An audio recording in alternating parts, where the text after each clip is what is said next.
Talento não ganha luta e se ganhasse, o MMA seria previsível, mas não é.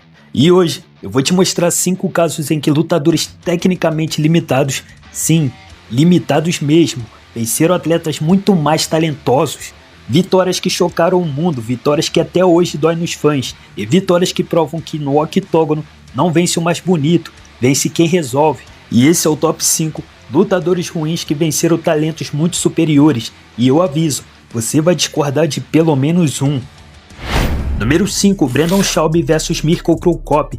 Quando se fala em lutadores limitados que venceram um talento muito maior, esse nome sempre aparece. Brandon Schaub nunca foi visto como um grande técnico. Era forte, sim, atlético também, mas tinha uma fama pesada, queixo fraco e dificuldade quando o nível subia. No Ultimate Fight Championship, ele acumulou derrotas duras, principalmente por nocaute. Cada vez que enfrentava alguém mais perigoso, a narrativa era a mesma: não aguenta pancada.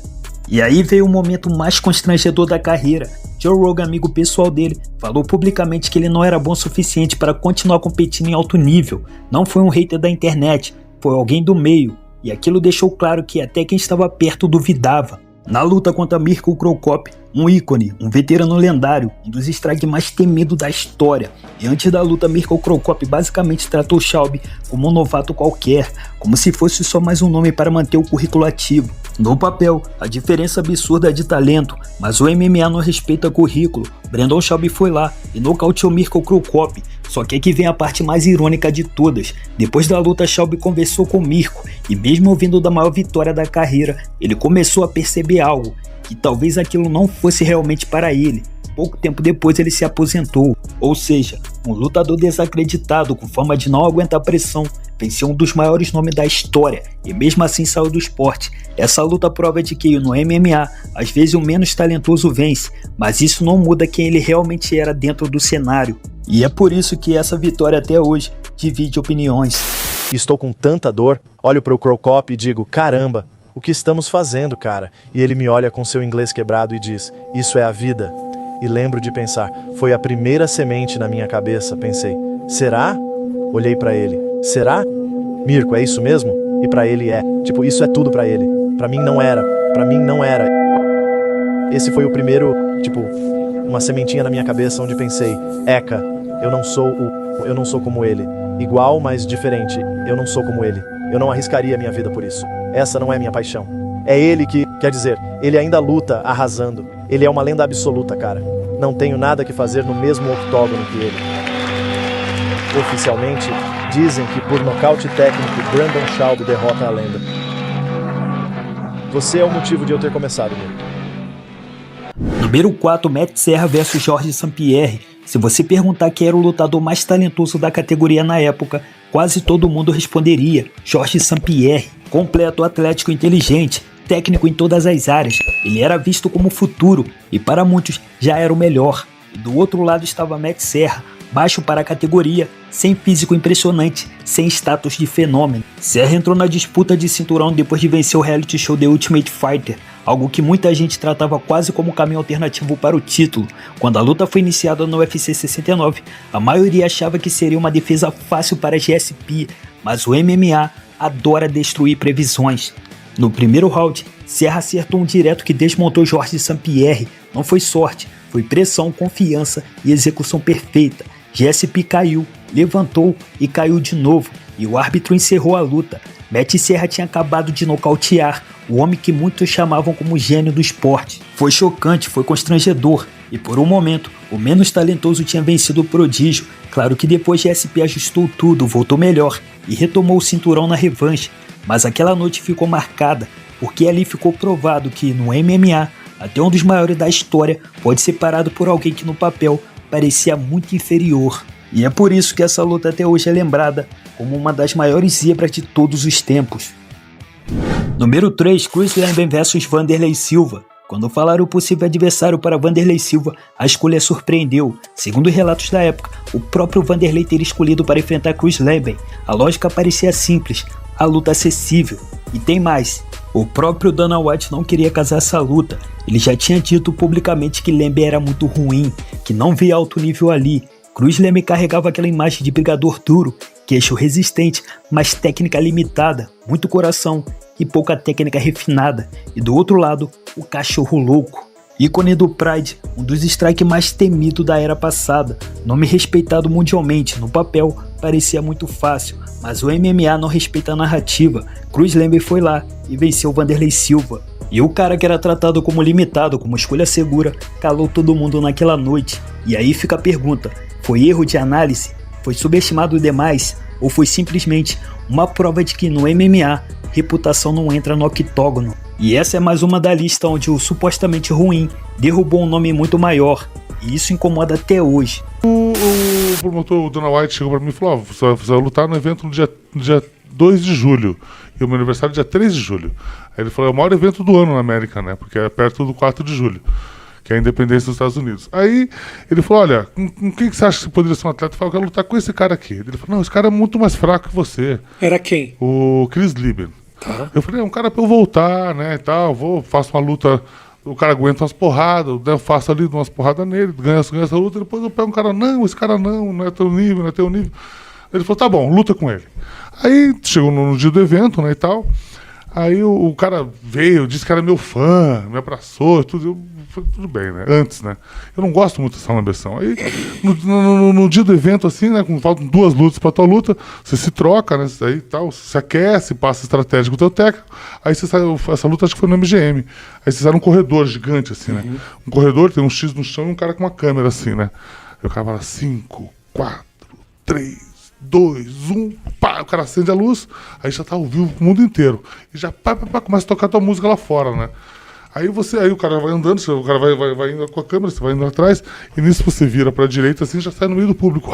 Aquela galera, muita gente gritando, você no telão, no MGM, bombando. E o que você sente nessa hora? Pô, não, então, aí que tá, né? Esse aí que eu queria chegar, né? Porque eu sempre fui um cara muito frio, né? Eu olho no meu oponente, já tenho minha estratégia, não me abalo muito com isso. Sou profissional faz tempo já. Só que essa luta aí, eu entrei de salto alto, né? Eu não entrei pra lutar, eu entrei só pra ganhar, né? Não queria lutar com ele. Então, na hora que tocou a hora que acendeu a luz, assim, e tocou minha música, me deu vontade de chorar, me emocionei. Eu pensei assim, nossa, achei que nunca mais ia lutar, e agora tô aqui lutando. E aí entrei no ginásio, assim, eu me vi no telão, assim, ó.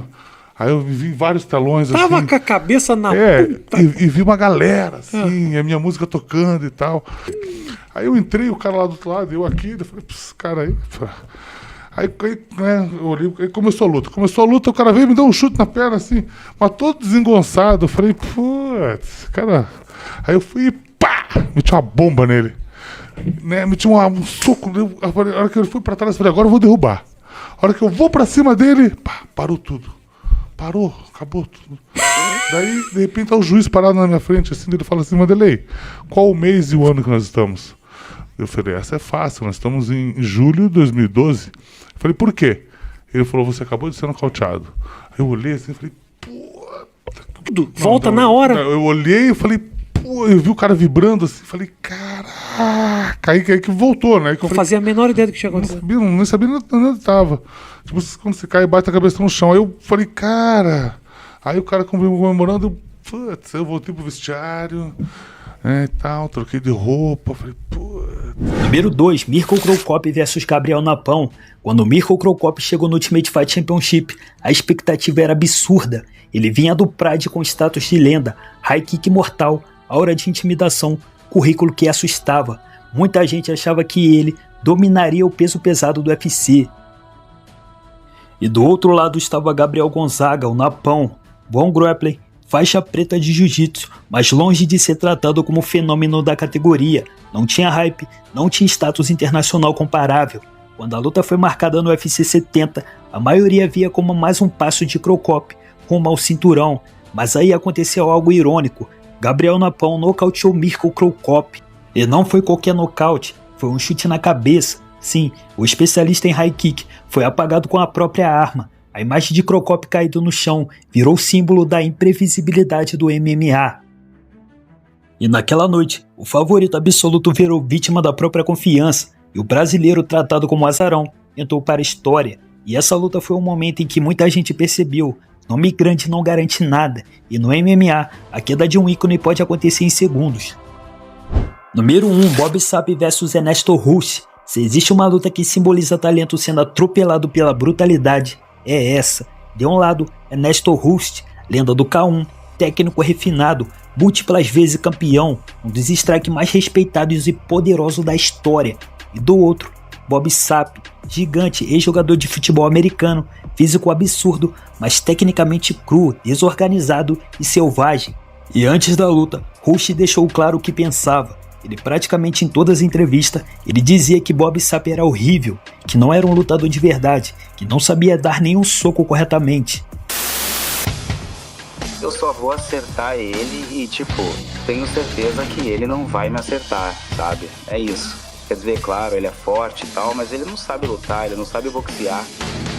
Acho que é só isso. Ele não é um lutador, ele é um jogador. Tenho certeza que ele nunca sentiu o que é um chute baixo. Você não sabe o que é isso, você não conhece essa dor, sabe? Então ele vai sentir isso. Aí vamos ver como vai ser, como ele vai lidar com isso. A fera tem comido muita língua de boi. E a última língua de boi que ele quer é o David Velasquez. Isso é algo muito grande. Um impulso do Ernesto que é muito raro. Ernesto.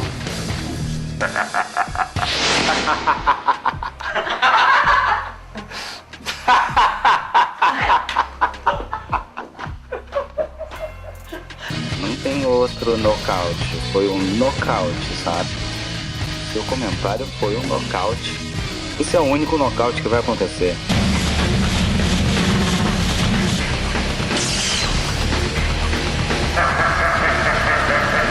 E no papel ele estava certo. Hust tinha técnica, precisão e anos de alto nível. Sapp tinha tamanho e força bruta. Mas aí o sino tocou, e o que era para ser uma aula técnica virou caos. Bob Sapp atropelou Ernesto Hust na força, desorganizado, agressivo e explosivo.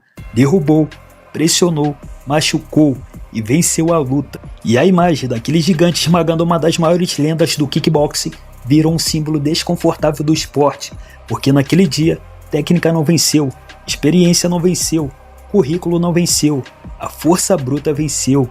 E talvez seja a luta que mais dói de admitir, porque ela prova que, às vezes, o esporte não premia o mais talentoso, premia o mais perigoso naquele momento. E é por isso que Bob Sapp vs Ernesto Hust é o nosso top 1. Mas me digam vocês, o que vocês acharam dessa lista? Concorda? Discorda? Deixa aqui nos comentários. Faltou alguém nessa lista? Coloca aqui e eu estarei lendo. Tamo junto e até breve.